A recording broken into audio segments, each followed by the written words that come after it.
V Somanna ಅವರು ಇಲ್ಲಿ ಕಾಂಗ್ರೆಸ್ ಅಭ್ಯರ್ಥಿ ಸೋಲ್ತಾರೆ ಅನ್ನುವಂಥ ಬೈಕೆ ಸಿಎಂ ಅವ್ರನ್ನ ಕರೆಸಿ 5 ದಿನ ಇಲ್ಲಿ ಟಿಕಾಣಿ ಓಡಿಸುವಂಥದ್ದು ಅಸಹ್ಯಕರ ಅಂತೇಳಿ ವಿ ಸೋಮಣ್ಣ ಅವರು ಸರ್. ಅವ್ರಿಗೆ ಕ್ಯಾಂಪೇನ್ ಮಾಡಲಿಕ್ಕೆ ಸಮಯ ಇಲ್ಲ, ಅವ್ರು ಸೋಲ್ತೀವಿ ಅಂತ ಗೊತ್ತಾಗಿದೆ, ಅದಕ್ಕೋಸ್ಕರ ಸೋಮಣ್ಣ ಬರ್ತಾ ಇಲ್ಲ ಇಲ್ಲಿಗೆ. ಬಂದಿದ್ರು ಹೋಗ್ತಾರೆ, ಮೋದಿ ಅವರು ಇನ್ನೊಂದು 15ರಿಂದ 1 ತಿಂಗಳ ಕಾಲ ಅಷ್ಟೇ ಸಿಎಂ ಅವರ ಅವಧಿ, ಆಮೇಲೆ ಅವರು ಹೊರ ಹೋಗ್ತಾರೆ ಅಂತ ಮಾತಾಡಿದ್ರು. ಯಾರು?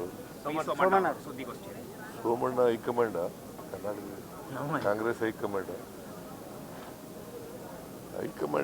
ನಮ್ಮ ಹೈಕಮಾಂಡ್ ಏನು ತೀರ್ಮಾನ ಮಾಡ್ತಾರೆ ಅದ್ರ ಪ್ರಕಾರ ನಡ್ಕೊಳ್ಳೋದು. ಸೋಮಣ್ಣ ಯಾರು? ಬಿಜೆಪಿನಲ್ಲಿ ಇರ್ತಕ್ಕಂಥ ಕೆಲಸ ಇಲ್ಲದೆ ಇರ್ತಕ್ಕಂಥ ಮಂತ್ರಿ.